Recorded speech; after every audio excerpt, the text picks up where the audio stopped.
So today I'm going to talk about how our mindsets matter in virtually every facet of our lives. But I want to begin by telling a story about a group of researchers in Italy. Dr. Fabrizio Benedetti and his colleagues studied a group of patients undergoing thoracic surgery. Now, what you should know about thoracic surgery is that it's a very invasive procedure. Patients are put under anesthesia while the surgeons make major incisions into the muscles of the sides and the back in order to gain access to their heart and to their lungs.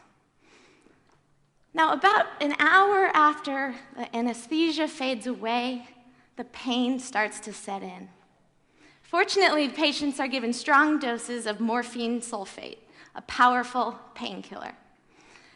This is routine treatment for thoracic surgery, but Dr. Benedetti and his colleagues made a few subtle tweaks. Half of the patients were given the dose of morphine by a doctor at their bedside. The other half was given the exact same dose of morphine, but it was administered into their IV by a pre-programmed pump. Now, you would think that both of these groups of patients would experience the same relief, but this was not the case. The group that received the morphine by the doctor reported significant reductions in their pain levels. The other group, the group who received the same exact amount of morphine but wasn't aware of it, they didn't seem to experience the same benefit. So Dr. Benedetti and his colleagues didn't stop there. They used the same procedure to test the effectiveness of other treatments, treatments for anxiety, treatments for Parkinson's disease, treatments for hypertension. And what they found was remarkable and consistent. When the patients were aware of the treatment and expected to receive the benefit, the treatment was highly effective. But when they weren't, that same drug, that same pill, and that same procedure was blunted, and in some cases, not even effective at all. So I read about these studies when I was a student at Harvard University, and at the time I was heavily immersed into the literature on the placebo effect. And the more I read, the more I started thinking about the true nature of placebos. So what is the placebo effect really? Well, most people discount the placebo effect as just some magical response to some fake pill or some faux procedure.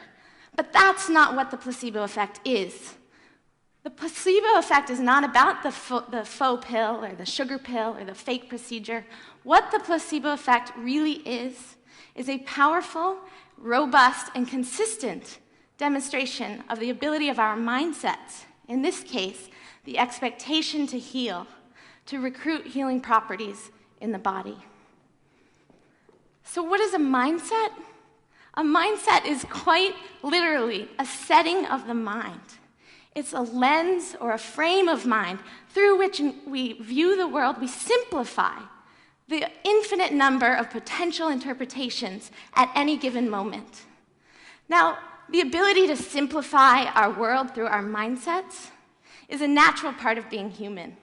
But what I want to suggest to you today is that these mindsets are not inconsequential, and instead they play a dramatic role in determining our health and our well-being. So while I was at Harvard, I had the opportunity to work with Professor Ellen Langer. She's a professor of psychology, and when she heard that I was also a Division I athlete, laughed at me. She said, "You know, exercise is just a placebo, right?" Now, I was kind of offended because at the time I had been spending up to 4 hours a day training my body to be in optimal shape. But she did get me thinking about mindsets and how they might matter outside of medical walls. Was I getting fitter and stronger because of the time and the energy that I was putting into my training?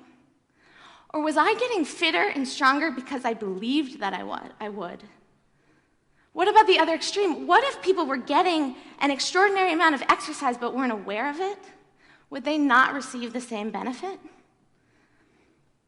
we decided to test this. And to test this, we found a really unique group of women, a group of 84 hotel housekeepers working in 7 different hotels across the US.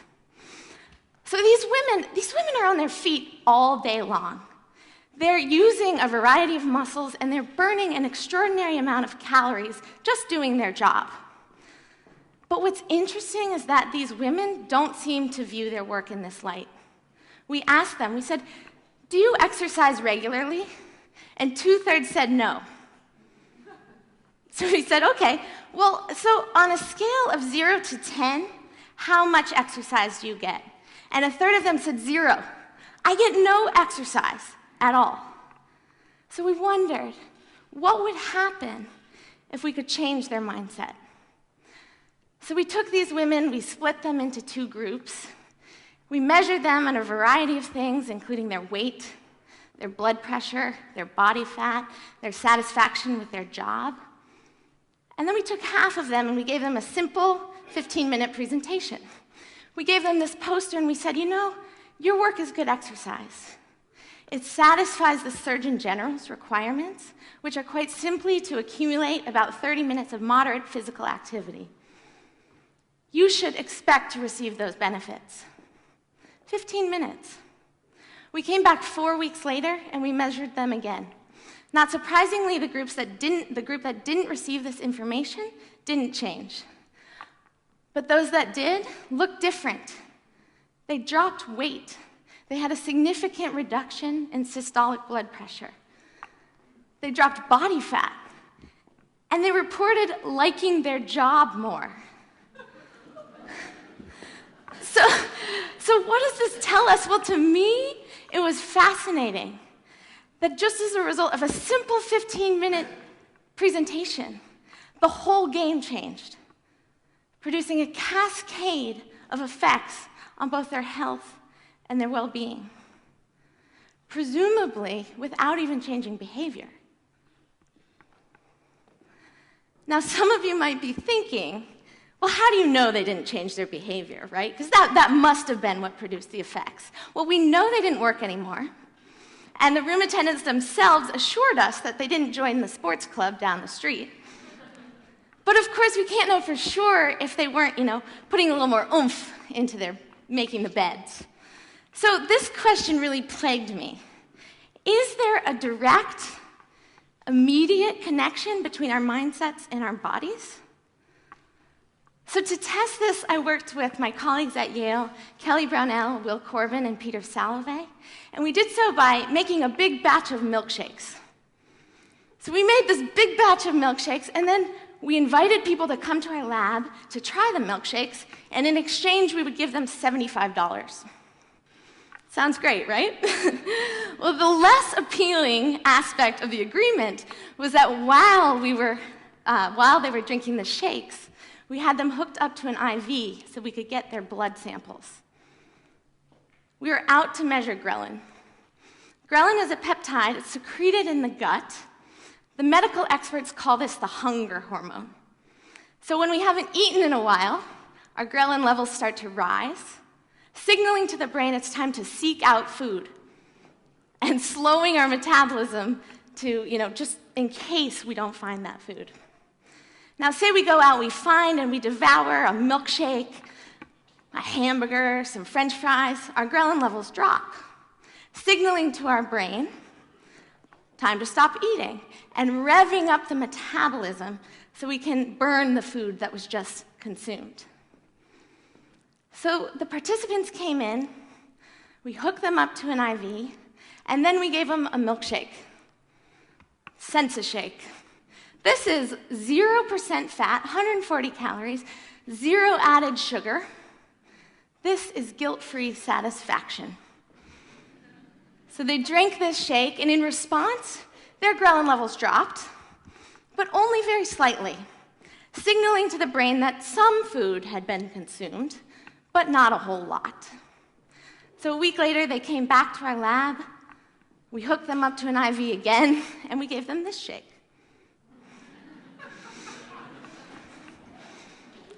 620 calories, 30 30 grams of fat, 56 grams of sugar. Now this is decadence you deserve.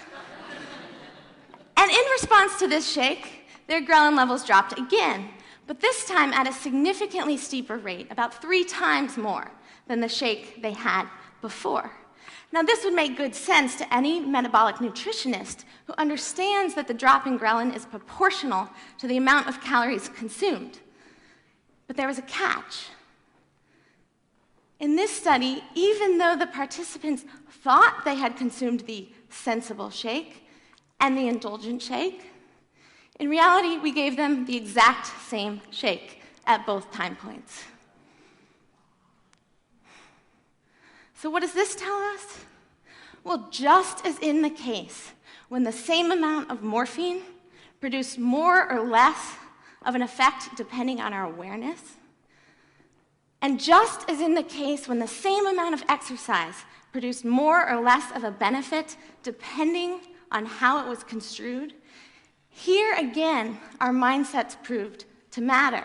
In this case, suggesting it might not be just calories in and calories out, or the precise makeup of fats, nutrients, but what we believe, what we expect, what we think about the foods we eat that determines our body's response. So in light of this, it behooves us to consider our own lives. What are our mindsets? And how might we begin to shift them, to alter them, to have them be more beneficial? So take stress, for example. What's your mindset about stress? If you're like most people, you have the mindset that stress is bad. Bad, bad, bad. Bad stress. Now, this is not surprising, considering that everywhere we look, there's warnings, labels, yelling at us, reminding us about the negative effects of stress. But the truth of stress is not so clear-cut, and in fact, there's a robust and growing body of research showing that stress can have positive effects, enhancing effects on our health, our well-being, and our performance. Now, I'm not here to try to persuade you that the effects of stress are enhancing, but rather to point out that the truth of stress is like most things in life, and that is, it's uncertain. And therefore, to raise the question, do our mindsets about stress determine our response? So to test this question, I worked with Sean Aker and Peter Salovey, and we worked with a group of 300 employees. This was after the 2008 financial collapse, and we decided they were stressed. They had just heard that 10% of their workforce was going to be laid off, and they were overworked. So we decided to see if we could change their mindset. And we did so by having them watch simple video clips. So I'm going to show them to you here simultaneously, but half of the participants saw the one on the left, half saw the one on the right.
So you get the point, yes? So here we are, in the dark. So here we are, they're watching facts, research, anecdotes, all true, but oriented towards one view or the other. And what we found was interesting. Those who watched these simple 3-minute video clips before the bell rang, before their job began, over the course of the next few weeks reported fewer negative health symptoms, fewer backaches, less muscle tension, less insomnia. And they also reported a higher level of engagement and performance at work. So at this point, I've presented 4 studies that demonstrate the power of mindset in medicine, in exercise, in diet, and in stress. There are many other very talented scholars tackling this phenomena as we speak. Carol Dweck's research demonstrates us that if we can shift our mindset about intelligence and talent as something that's fixed to something that's changeable over time, it can dramatically alter our academic and professional success. Yale epidemiologist Becca Levy's research shows us that if we can change our mindsets about aging, from viewing aging as an inevitable process of deterioration to a process of gaining wisdom, gaining growth, not only shapes the course of how we grow old, but even extends longevity. Ted Kapchuk and his group at Harvard's Program for Placebo Studies is doing cutting-edge work understanding how we can begin to harness and ethically utilize the placebo effect in clinical practice. So though the context is different, the message is the same. Our mindsets matter. Now, don't get me wrong. I'm not saying that medicine doesn't work, or that there are no benefits of exercise, or that what we eat doesn't matter. It does. But the psychological and physiological effect of anything in our lives can and is influenced by our mindset. So is the power of mindset limitless? Probably not. But what I hope I've done for you today is inspired you to reconsider where those limits really are. Because the true task ahead is to begin reclaiming this power for ourselves, to acknowledge the power of mindset, and know that just like this, in just the blink of an eye, we can change the game of any facet of our life quite simply by changing our mindset. Thank you.